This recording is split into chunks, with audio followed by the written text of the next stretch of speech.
आपने विनती की है कि हिंदी में भाषण कीजिएगा। बात यह है कि ये तय किया गया था कि इस जगह मैं अंग्रेजी में बातचीत करूंगी। उसकी वजह यह है कि अभी तक हिंदुस्तान में अंग्रेजी में मैंने कहीं भी बातचीत नहीं की, और ये जो अतिथि लोग आए हैं आज तक मेरा भाषण सुन नहीं पाए, इसलिए इनसे कहा था कि यहाँ पर मैं अंग्रेजी में बातचीत करूंगी।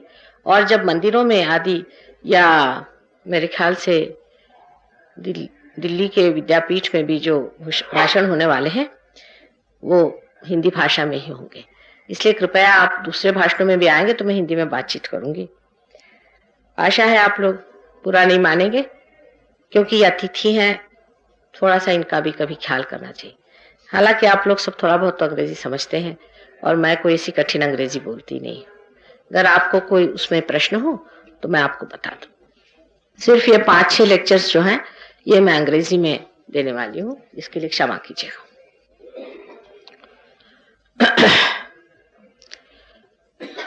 Yesterday I talked to you about the subtle centers which exist within our being. The knowledge of this was known to Indians, to many Indian seers, thousands of years back, but they did not disclose it. There were two types of people who became aware of the higher powers of nature. One of them were the people who thought that we may be able to excite the nature itself. So they started worshipping all the 5 elements through the Veda mantras and all that. They tried to awaken the 5 mantras, the result of which we see today is the manifestation of science, that they have been able to harness the energy of those 5 elements. The second type of people who became aware that there must be some force which is giving us evolution, they started singing the praise of God in bhakti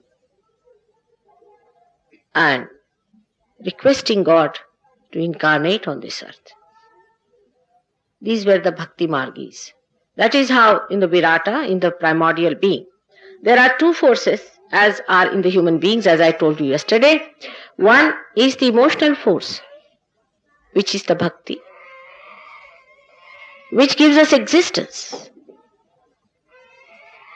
This is the force through which the whole universe was conceived, was desired, and in our Sahaja Yoga terminology it is called as the Mahakali Shakti. On the right side of the Virat, as we have in the human beings, is the power of action, where he uses all the 5 elements to create, is the power of Mahasaraswati according to Sahaja Yoga terminology.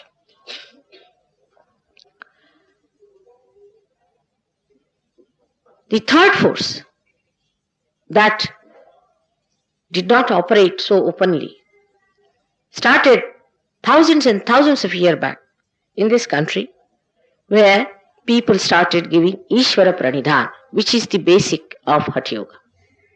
That is to establish Ishvara within you. First the Ishvara must be established, the light of your spirit, your Atma must be awakened, and then the cleansing must be done, and people must be established into their self-realization. This line of action was taken for very, very few people, extremely few.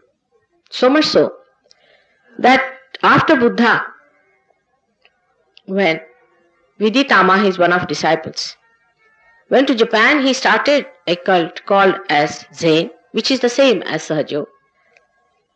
And there they have mentioned that in 6 centuries they had only 26 Kashyapas, means the ones who were realized. Even Indra was given realization, even Brahmadeva was given realization.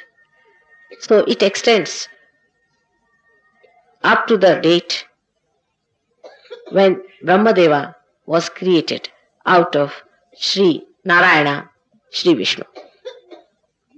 To us, all these deities are mythological things. Actually, they became mythological because when people started talking about the flower in which the honey was, people started worrying about the flower.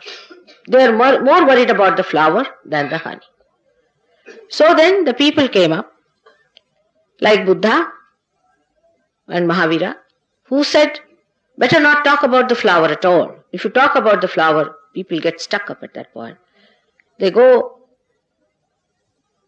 discussing, arguing, and also getting into rituals which were dead, just trying to do some sort of a dead work, and the progress of their being was completely obliterated, and they could not go any further with it. It was then desired that something should be done to overcome this hurdle of human beings by which he gets stuck up to forms. So many people on this earth came as gurus, as real gurus. The manifestation of this great principle of primordial master, as I told you yesterday, is called as Dattatreya, came on this earth many a times, and they tried to establish within us our sustenance, our dharma, with this central force of evolution. Only through by establishment of sustenance that we can evolve. As I told you yesterday about carbon, has its own sustenance. Gold has its own sustenance, that gold is not tarnishable. In the same way, human beings have their own sustenance. These gurus came on this earth to establish that sustenance within us. All of them are the incarnation of the same spirit. Like Raja Janaka, he came as Nanaka. Also Muhammad Sahib was the same personality, absolutely the same personality as Guru Nanak. There is no difference in their personality. Just the same.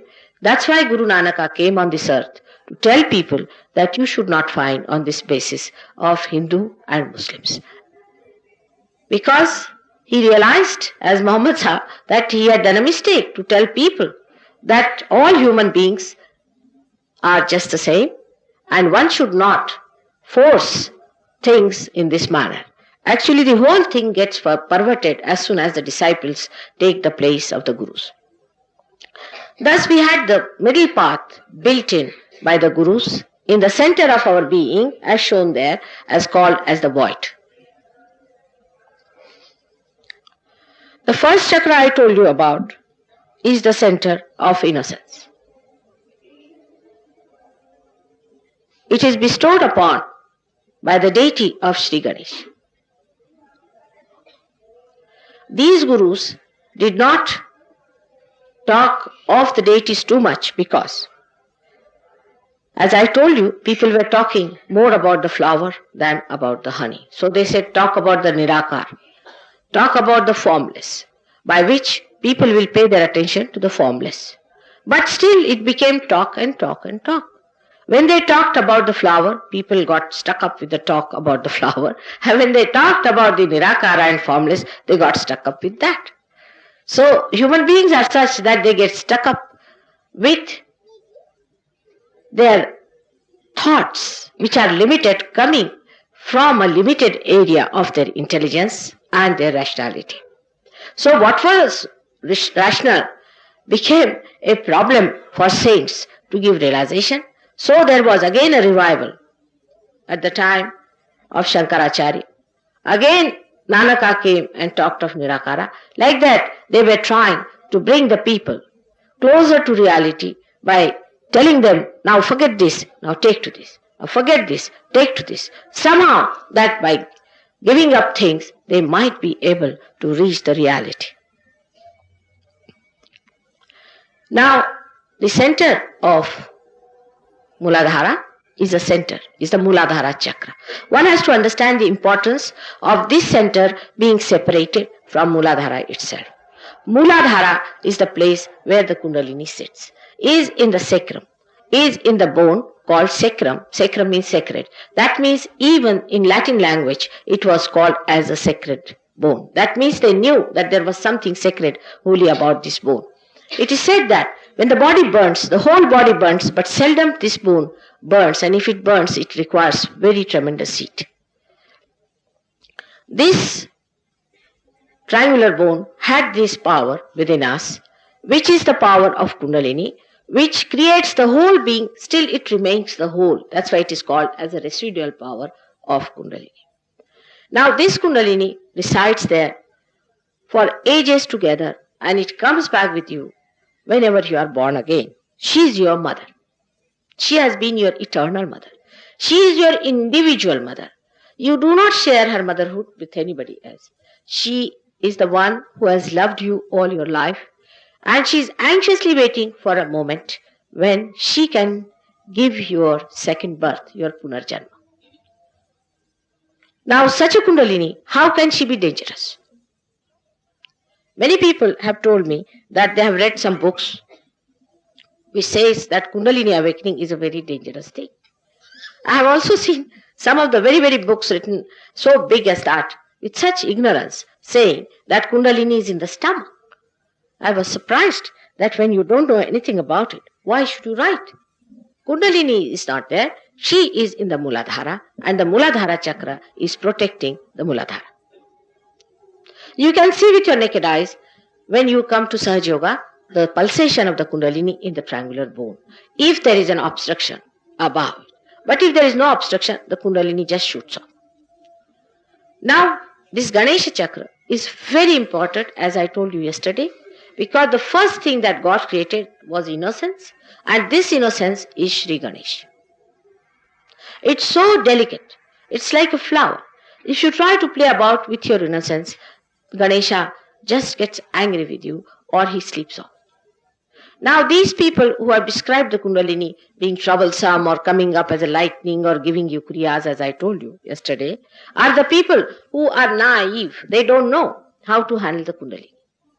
And that's how they have made mistakes. By committing these mistakes, they have become so popular. People like the people who have committed mistakes and telling something wrong. All these things happen because you have no idea as to how to handle the Kundalini.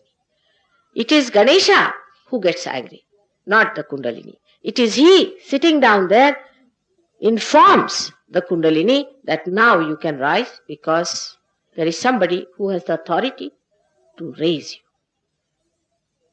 Now Sri Ganesha is a very important deity within us. Sri Ganesha is made by Mother Earth. Mother Earth has created it. Mother Earth has got the power within itself as magnetism. Magnetism is the power of Mother Earth. This magnetism within us resides as Sri Ganesh. We too have this magnetism within us. The birds have this magnetism within them. The fishes have this magnetism within them. When the birds fly all the way from Siberia to India, how do they do it? How do they know the direction, which way to fly? They have this magnet within themselves, and that's how they can fly. They are innocent. Animals are innocent. Only the human beings have the freedom to completely destroy his or her innocence. A person who is absolutely innocent has a great sense of direction. As soon as he is misdirected, immediately he knows where it is wrong. But once the Kundalini awakens, he gets a direction so enlightened within him that immediately he knows within himself that this man is not a religious person, this man is a thug, this man is a good person, or this man is a realized soul. This center is very important for all of us. By God's grace, India has got a speciality as far as Sri Ganesh is concerned. As I told you yesterday, that Indians on the whole are innocent people. On the whole, they are innocent. But we have really tried to destroy it by getting sophisticated and over-intelligent. This center is to preserve and to be maintained through Sahaja Yoga practice after realization. There are certain asanas which are to be done. There are certain mantras that are to be recited to keep this center all right. Now the second center that we have within us is the Nabhi, which is placed inside the void. It is the second in creation, that's why I call it the second. Through it arises the third center called as Swadhisthana center. Now the Nabhi center has got 10 petals. It has got 10 petals. In the same way, the solar plexus, which is a gross expression of this subtle center, also has got 10 petals or 10 subplexuses. Now this center controls most of our digestion on the grosser level, and basically it gives us evolutionary power by which we have evolved. Only through this center we have evolved to be human beings. In the animals, or in the very, very small animals, even in the unicellular animals like amoeba, it acts like a seeking. They seek food. Basically, they seek food. As they grow better and better in their evolutionary process, then their seeking changes from one to another. Even in the human beings, the seeking has been first, say, to overpower the nature, then overpower the human beings, then affluence, money, possessions, emotional possessions. All these seeking have been in human beings. They all came to you through Nabhi Chakra. But as I told you yesterday, anybody who gives up the path of moderation falls onto the trap of the left and right and goes onto the two areas which are built within us. One on the left is called as the collective subconscious, and the another one on the right hand side is called as the collective supraconscious.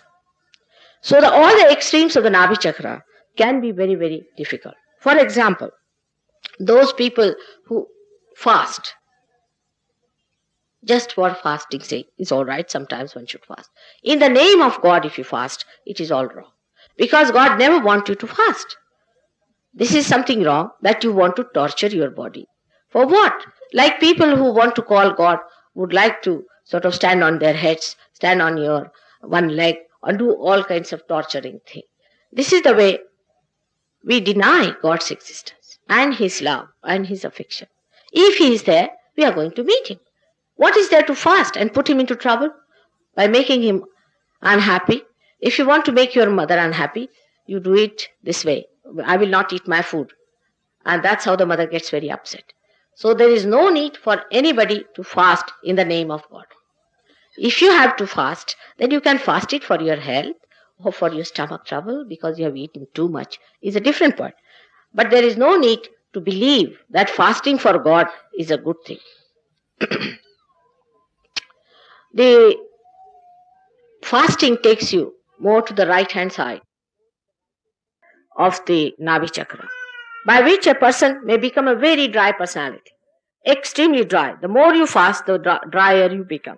Such a person, the day he fasts, actually they fast thinking all the time about food.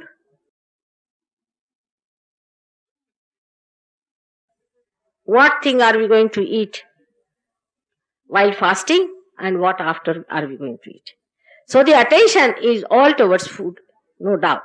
But this kind of a pressure, or zabardasti as you call it, on yourself pushes your attention to the right hand side. By that, you enter into the area of collective supraconscious. Fasting people become emotionally dried up. Their emotions become dried up because only the right hand side is the action towards it takes place, but the desire is not fulfilled. And that's why the left hand side is frozen. You must have heard of so many seers we have had, so-called rishis, who were very hot-tempered. They used to curse people. They used to just bhasmisat, make them into bhasmas. And they used to just curse such people. These were the people who developed the power of the Surya, as they said. Like Surya they became, because this was a Surya Nadi. And they could, by their power, could just kill anybody they liked. Now this is a power which is extremely destructive. It does not give any kalyana to anyone. It is of no use to become such a person that you look at somebody and the person becomes ashes. Imagine you have been made human beings with such difficulty. From amoeba you have come to this stage. Now, anybody who tries to do such tricks is absolutely anti-God. He doesn't understand the purpose of God. He doesn't know where does he play his role. He becomes a destructive force. So these are not powers, but these are negative forces. And how they work out, how these forces come into us, that I will tell you later. Now, on the left-hand side, the people who are too indulgent into food. They eat too much, they are lethargic, and they are all the time thinking about eating. Such people pass into the left-hand side. This is also a very dangerous state. When they go on to the left-hand side too much, they are again attacked by the collective subconscious, and you may develop any disease accordingly.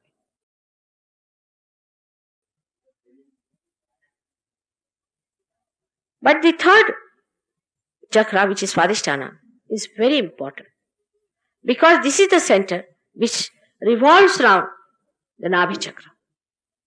And the main work it has to do is to convert the fat cells from your stomach for the use of your brain. When you think, you have the use of the brain cells, but they are to be replaced. And this replacement is only done through the help of the Swadhisthana chakra in the stomach. I think the medicine people do not know about it. If they had known, they would have cured many diseases. Because it has to do this important work, and when you start thinking too much, planning too much, then the work of this poor Swadhisthana chakra increases to such an extent that it neglects other centers, you can say the other functions that it has to perform. The other functions are that it has to look after the liver. Now, liver is a very, very important organ within us. By liver, we sort out all our poisons. All kinds of poisons are sorted out by liver. And the poisons are liberated in the bloodstream as heat. When you have too many poisons in the body, then you get your temperature and it is evaporated from your skin. That is a natural way the liver throws out all the poisons within your body. But when the liver is out of gear, it does not. Those people who suffer from liver do not get temperature. Cirrhosis of liver, even cancer has the same principle. In cancer also, you do not get temperature. The heat of the body is not eliminated because cancer cannot be cured with the people who have such a bad liver. It cannot be sorted out because the poison of the body cannot be taken out, and these people never get temperature. That's why one can never know if one has cancer till it reaches absolutely a galloping stage.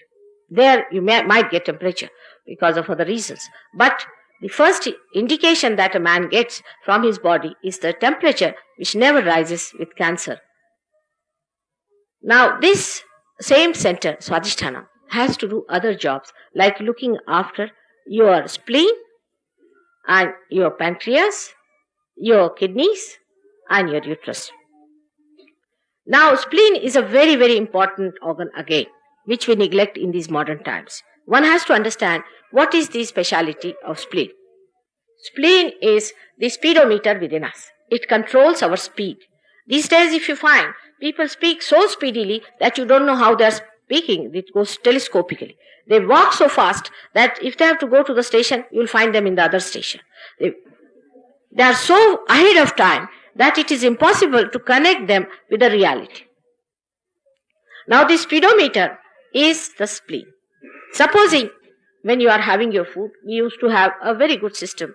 Even in Bengal, The husband would be sitting, eating his food, and wife would be fanning him, and the fanning would determine the speed of the person's eating. Now, she is to control.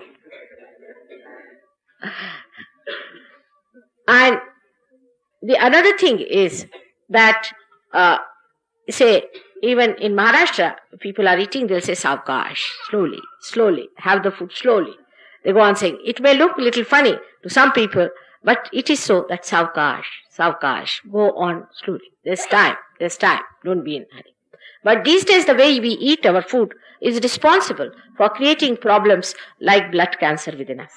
We do not realize how blood cancer is created within us, because I told you yesterday, I will let you know how cancer is created. Now this plane has to work out all the emergencies within us. Supposing we are eating our food and suddenly we have to run out. It is already producing more blood cells for the consumption of the food we are having. Then suddenly we want to run, then it has to produce more blood cells. Supposing at the time, many people have a habit of reading the newspaper at the time of eating the food. It's very wrong idea. Absolutely. Because, newspaper are the most ashubh things that you can think of in this world. One should not read any newspaper in the morning if you listen to me. They are absolutely inauspicious. Because they always give something horrible on the front page. It's also sensational that they don't want to give anything that is good. And once I had an interview with one of the journalists, and I said, why don't you give something about Sergio? Because we are doing good work, people are getting out of their drugs and they are getting cured and all that. He said, this is doing good, this is good, but this is no sensation. See, they said that when the plane arrives in time in London, nobody announces it. But if there is a mishap, then only we announce. Otherwise we don't. So if you read such horrible news at that time, or open the TV at that time where they see a horrid face or some sort of a horrid idea, immediately your speedometer, being a sensitive thing, starts producing more blood cells for the emergency. God knows what emergency has come up. With this, the speedometer becomes really crazy, becomes mad. It doesn't know what to produce, when to produce. It loses its control with the whole, and it starts producing blood cells which are crazy blood cells. These blood cells, like mad, start attacking other blood cells, and that's how the blood cancer is produced. It is triggered, as I told you, by the attack from the left collective subconscious. As I told you yesterday, it happens like that. So, one has to realize that this kind of madness of speeding up yourself is not needed. What is the need? I have seen people, they'll be all right, but before the plane has to leave, about 3 hours before that, suddenly goes wrong in them. Suddenly. They got mad. They forget this, forget that, forget everything, land up there without passport, without their money, without everything. Till 3 hours, they are all right. Suddenly the idea that they have to go, they go crazy. This is also the work of speedometer, which spoils your sense of judgment, sense of stability, and you start behaving as if you have gone mad. And anybody who sees people at the airport, I get really frightened the way they are. They don't know where they are going, what's happening to them. There's nothing to be so frightened of. What is there to be so much worried? I mean, I have never worried about time all my life. I have never missed a plane. I have never missed a train. I don't know why to worry. After all, if you have to miss it, you'll miss it. Mostly, I have seen people plan out to miss, to leave things at home. Most of those people who plan out too much always miss things at home and also miss the plane. It's a common thing. Or they will not find out if the plane is out or is not coming or something like that. This is one of the examples I have told you, because these days people try to save the time. You are trying to save the time. Everybody seems to be trying to save the time. Somebody said that I must go to London. Can you arrange my passage? I said, I don't know anybody with these airlines people. I don't know. How will I help you? No, you must arrange. A relation of mine. I said, why? What is the need for you to go to London so fast? After all, you can go tomorrow. It's all right. It doesn't matter. Whenever you get the seat, you can go. What is such a hurry? I mean, at least the government of Britain is not going to fall down. Maybe Indian government, many government servants think that the Indian government is there because of them. It's all right. I don't mind that myth. But even English government is not going to fall out because of you. What is such a hurry? He said, no, I have to go there because I have to attend a ball. So you can imagine. All this time saving and all this horrible thing is to waste time there. People try to save their time just to go for a discotheque or for a drinking party. Just imagine, they must go in right time for a drinking party. What is for a drunkard, whether you go early or later? In any case, you will get drunk, no problem. And others who are drunk will not know when you came and when you went away.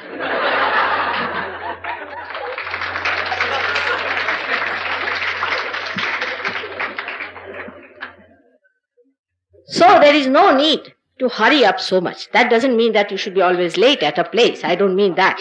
But one should not hurry up. You will be much more in time if you do not hurry up. You will be just in time if you do not hurry up. It is better not to hurry than to be such a slave of your watches. Because the time that is to be saved is not for all this nonsensical thing, but is an urge from within to save the time for meditation. The time has come for us to get our realization and to meditate within ourselves and to grow within ourselves and to transform into the new awareness of God's realization. This is why we are seeking the time. That's why we have to have the watch to know how many hours are there left for us to meditate. This urge has been misunderstood by human beings and they are misusing it for some another purpose. I am sure after some time they will realize, because this kind of madness leads to horrible diseases. Another disease that people normally suffer from, especially in Delhi is very common, is diabetes. Diabetes is caused because the same center which is using its power to supply the cells, the fat cells for your brain, has to look after also the pancreas. Now the pancreas is the one which digests your sugars. Now if all the time you are thinking, all the time you are planning, then what can this poor one center do? It cannot work out the pancreas. And that's how only the so-called educated and planners get diabetes. It's a balancing. Because they use too much of their right side and the left side is completely frozen. What happens? That all their left side problems start. The nature takes its respite. It tries to teach you through these methods. If you do not understand that you have to lead a balanced life, the other problems can crop up like kidney troubles. But the worst of all is the heart attack. Only a person who works very hard, thinks too much of himself and thinks that he is the one who is the supporter of the whole kingdom and the one who stands like Giridhari ji with a finger in his hand, all such people are apt to get heart attacks. Absolutely no doubt about it. Because they work so hard. They work out their right side and don't worry about their left side. The left side goes to a point. The another type is the type which worries too much about their body, physical health, like Hatha Yoga, now so-called Hatha Yoga of the modern times. If you do too much of exercises and too much of physical exercises, you neglect your spirit, which is your heart. There is no balance between your heart and the spirit. The heart is all the time working for giving you more blood for your these horrible exercises that you are doing. There is no need for you to take out all your intestines and put them back. Some people do such horrible these exercises. I don't know for what. What is the need to do such exercises indiscriminately? Of course, in Sahaja Yoga also, after realization, you have to do certain asanas according to the need of the chakras. If the Swadhisthana chakra is caught up on the left side or right side, there are certain asanas one has to do. But if you do at that time some other chakra, other exercise, you will spoil it worse. Because you will spoil that center which is all right. Because it is all right, why are you bending it? And the another one which is spoiled is not attended to. There is a big knowledge about it. I should say there is a big science about all these things. If you do not know that, and if you just do it indiscriminately, it would be that you just have a little cold and you are taking all the medicines right from cancer up to TB. This is so indiscriminate, doing all the asanas all the time and then end up your life with a heart attack. Those who pay too much attention also outside get a heart attack. Actually, these are all ego-oriented people. You see, on the right-hand side, when you think too much, when you use the right side, you develop your ego. It can be very subtle. It can go very subtle. If you hear of a person, he's a great gentleman, know that there's a very cunning ego there. Because he knows that you have to be very polite with your ego, otherwise people will know that you are egoistical. So they're extremely humble. Ego can only disappear when you get realization. Before that, the ego exists in a subtler and a subtlest form. After realization, when the Kundalini rises, she sucks in both the ego and superego, and you become the self. This happening has to take place. Otherwise, we live with ego all the time. Krishna realized it long time back, 6,000 years back. Krishna realized it that people cannot give up ego easily. It's not simple to explain to them that you have ego, because if you tell somebody, you will have it. So it's better to do it in a way that they would understand. And that's how the whole Gita is nothing but a great diplomacy of Sri Krishna, the great incarnation, the complete incarnation of diplomacy. He has played tricks with Arjuna, and you are all still playing the tricks. You are still with it. When he said that get the jnana, means that your awareness must be enlightened, you must get your enlightenment. That is the first thing he said. He is not a shopkeeper. So he said the direct thing, that you get your enlightenment. Get your jnana. That's the first thing he said. Jnana means not reading the books, but jnana means your attention must be enlightened. Your awareness must be enlightened. You should become a jnani means you know. Just by feeling on your fingers, you can know what is the problem with you and what is the problem of others. You become, it's not a question of just giving a lecture to people that do this and do that and do this. But it just happens to you that you just become. And this is what he has said, that you become the Jnani. Now, Arjuna asked that you are saying that you become a Sakshi and a Jnani. And here you are saying that you go and fight in the war. You see, when you are realized you fight in the war, you don't fight. You just see as a Sakshi. You just used as an instrument of God to fight the horrible people. But he did not understand. He did not understand this subtle point. So Krishna tried a trick on him. He said, all right, what you do is to do your karma and put it at the lotus feet of the Lord, which is an impossible situation, is an absurd condition. This is the best way of diplomacy, to put an absurd condition so they fall into their own traps. He said, you do all the karmas of the world and put it at the lotus feet of God Almighty. Now, it's an absurd condition. It can never happen. But many people believe in this Brahma, that Mother will do all the work and put it at the lotus feet of the Lord. You cannot. In a subtler way, you may say, rationally you may say, with your mouth you may say, but you cannot, because the ego exists within you. It is there. Now, how to get rid of the ego? You fight with it, it will become even bigger. Just like a balloon, if you fight with it, it goes bigger and bigger and bigger. And some people have an ego so big that if looking at them, I sometimes find that it might grow into a horn. It can be horribly bad. See, people have ego in the places. Like India, most surprisingly, when we get the idea of getting developed, we should know the people who have done that job in the West have got such an ego-oriented personality that they want to run away from this ego morning till evening. They are so fed up with it that when we are trying to develop ourselves, we are just doing it by increasing our ego. When we work out our right side, our ego develops as a byproduct, and which surrounds our heart. It surrounds our heart. A man who gets egoistical becomes so much dry. He cannot talk to anyone properly. As I told you, they bark. They suddenly become so dry. If they have to talk to someone, then they think it is too much to talk to someone who is so low. They start feeling that they are very high people, they are of very great positions, they are very rich, and these are all low people. All such nonsensical ideas start cropping into their heart, and their heart becomes all enveloped with ego. Then it goes to a point where the ego becomes too much, then you get a heart attack.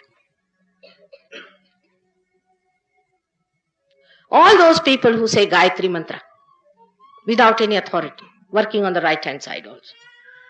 If you say your Gayatri Mantra without any authority, you will get a very weak heart. All such people will get heart troubles. Please take him out. Huh? Yes, take.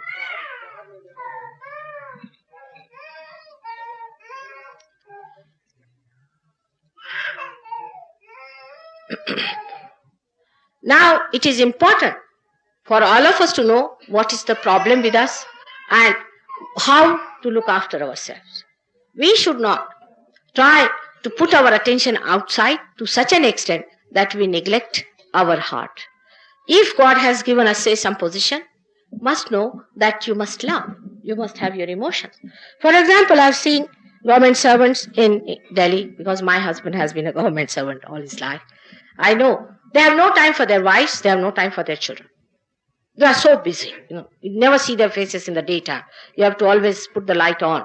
And if you see them in the daytime, you don't recognize them.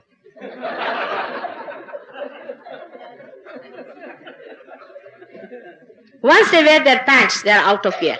You can't talk to them except for 5-year plan, which has failed many a times. So, these people should know that you must spend some time with your emotions, with your family, with your children, with other people.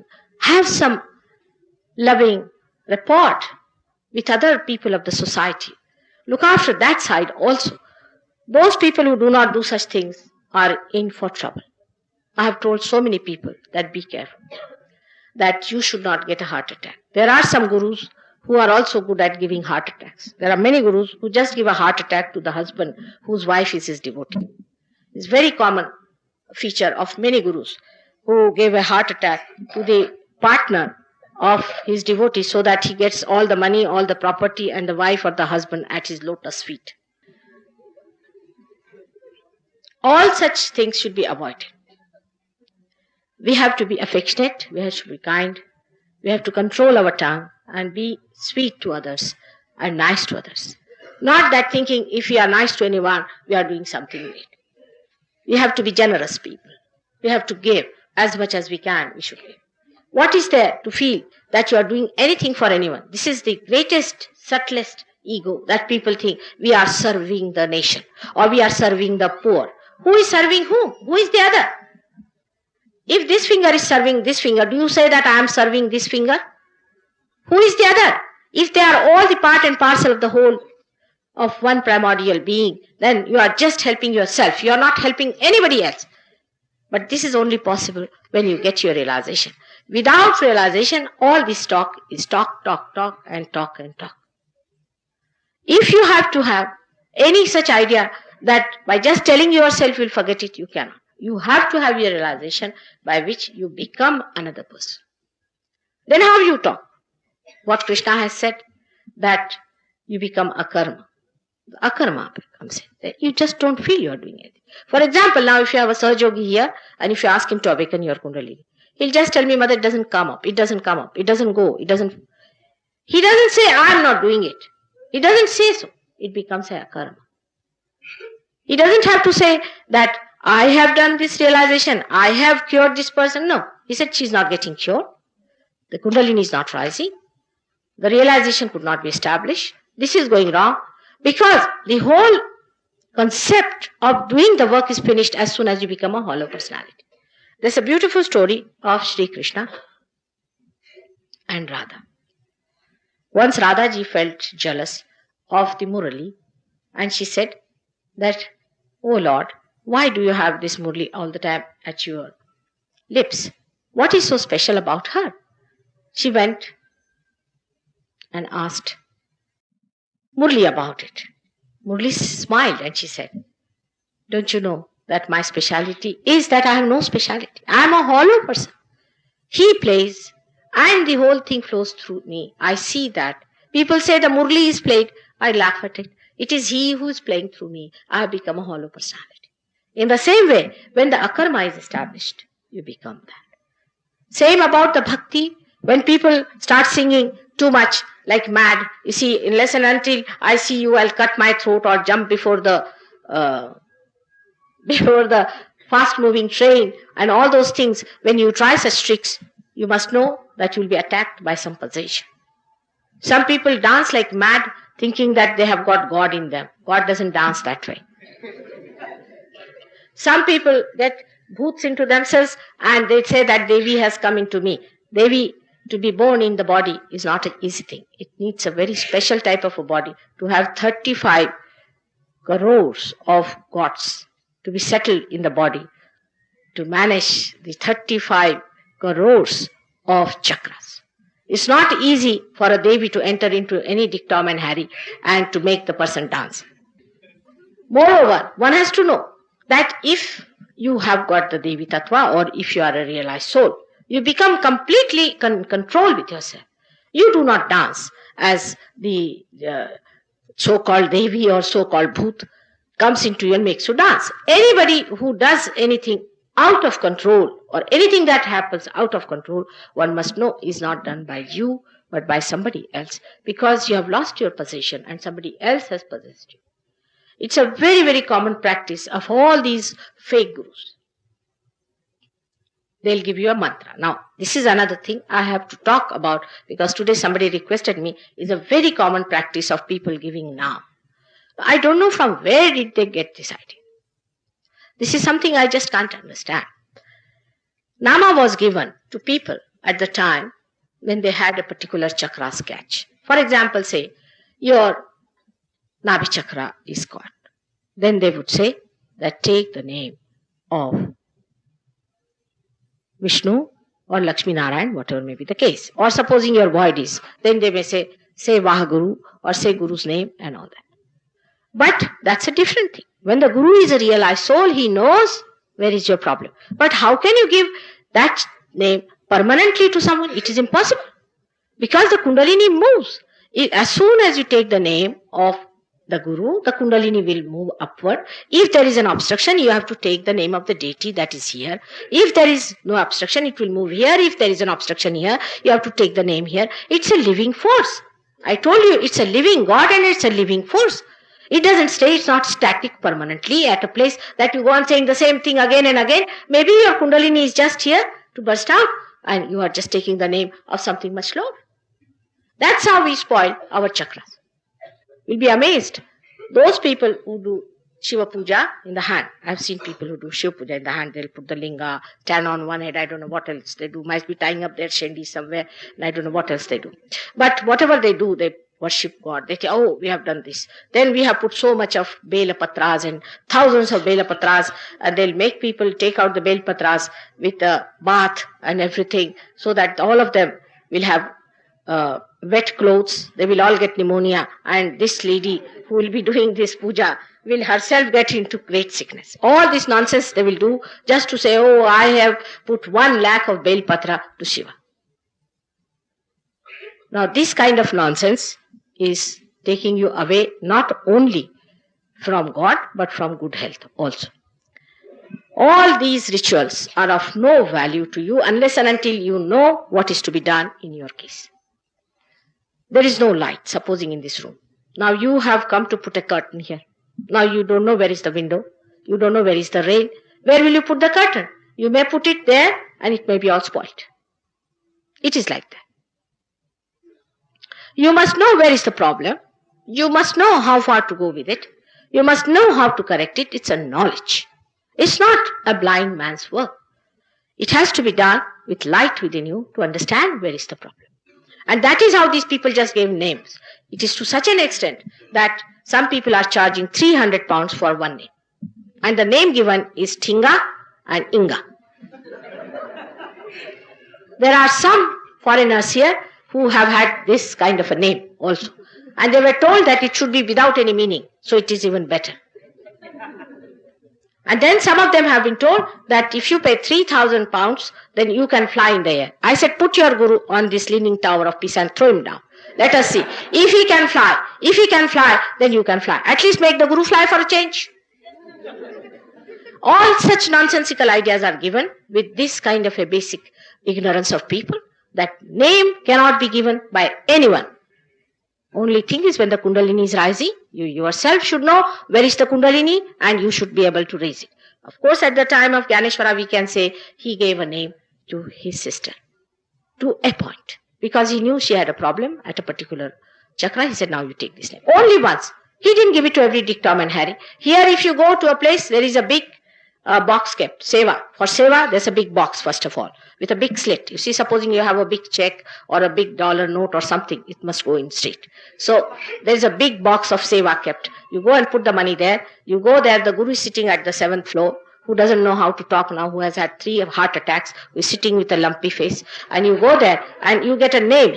Somebody comes and tells you in the name, I've got the name, I've got the name, I've got the name. Then you can drink, you can smoke, you can smuggle, you can do what you like. Doesn't matter. There's no transformation, nothing.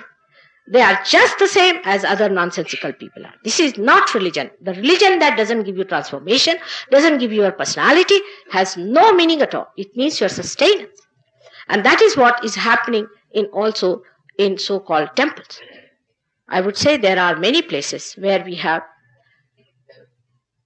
the deities which are realized, which give vibrations. There are, but I don't want to tell you in Delhi.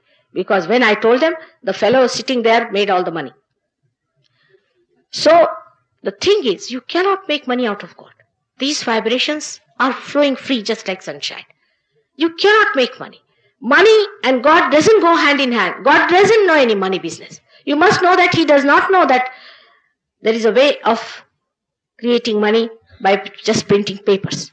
This is impossible for anybody to get God through money. This is your own problem, this is human problem, this is human beings have created, you better deal with it. God has created this universe. How much money did you pay to become a human being from a monkey?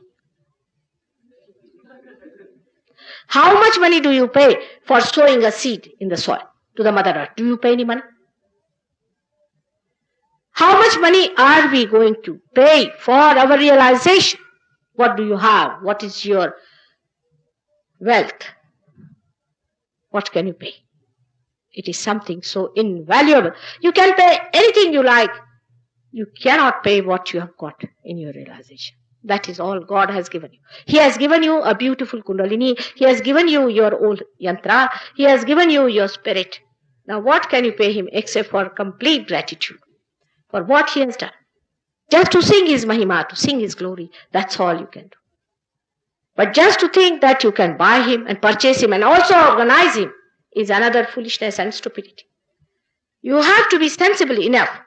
Everything should be logically understood, that how can you purchase God in the market.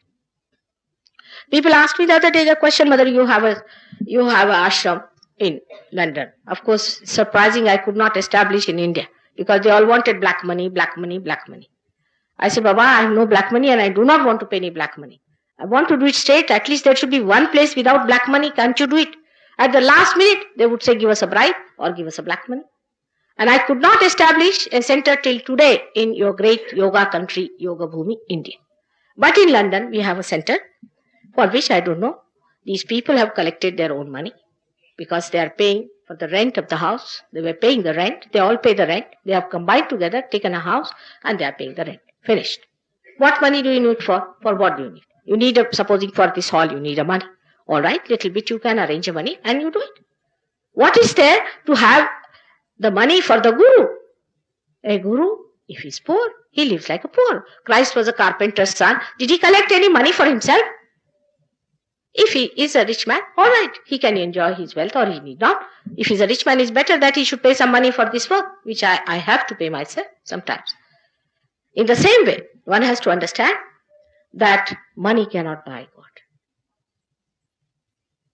It is too valuable. It is so great. It is supreme. And the one who wants God should not ask anything that is material. Should not. Should ask for the parama. Ask for the highest, the central thing. The tattva, the principle of it, from which everything flows. As I told you yesterday, Krishna has said, Yoga Kshema Vahamyam. He did not say Kshema Yoga. You have to get your yoga by which your Kshema will be worked out. All your problems, material problems, all these things will be worked out. And how they work out, I'll tell you tomorrow, how the Lakshmi Tattva is enlightened within you through the Navi Chakra. But today I have talked to you about Swadhisthana Chakra. Now you must know that Swadhisthana Chakra is like a lotus. And the deity of Swadhisthana chakra is Brahmadeva and Saraswati. It moves on both the sides. It can go in the inner areas also. It can move everywhere because it's a very flexible stock with which it moves. So it manifests outside in the gross, the aortic plexus. And it supplies all these areas with blood. But the real energy comes from the subtle Swadhisthana chakra, which is placed in the spinal cord around the Navi chakra, as you see. Now, this Swadhisthana chakra is to be looked after. In Delhi, Swadhisthana chakra is the first problem. Firstly, because you think too much. Secondly, you think you are running the show. Thirdly, the water of Delhi is not good. I have requested all the people, all the Sahajogis to boil their food, water and drink it. And never drink water outside. At the most, if you have to drink, then you can drink something bottled. But try to boil the water all the time to keep your Swadhisthana chakra all right. It causes jaundice and all kinds of problems because water is the basis of Swadhisthana chakra. So if you try to spoil the Nabhi is the basis, and if Nabhi gets spoiled, then Swadhisthana also gets spoiled because from Nabhi, the Swadhisthana chakra has arisen. Moreover, one has to know how to give balance to oneself when the Swadhisthana is out. Now, on the photograph or towards me, if you put your left hand like this, you have to move from left to the right. All right. By moving left, what you are doing is you are awakening your left side. You are awakening your left side. You can do it now. Raise it. Now from your left, go higher and bring it down. See? Now what you are doing is you are awakening your frozen left side. So for your heart attack and all that, it is very good. Like that. Now from the top, you are bringing down the power of Saraswati. By this, you are giving power to the Swadhisthana chakra, which is absolutely tired. You do it 7 times, you'll feel very much better. By that, your ego will come down also because it moves downward and it creates a space for superego to come in and a balance is established. Do it 7 times, you'll feel very much better. Very much better you'll feel. All of you should try. Because after that, you'll say, Mother, you have not got realization, then I'm not going to listen to that. Please do it. It's very simple. Now put your hands towards me. Some of you will start feeling the cool breeze as it is. Can you open the windows, please?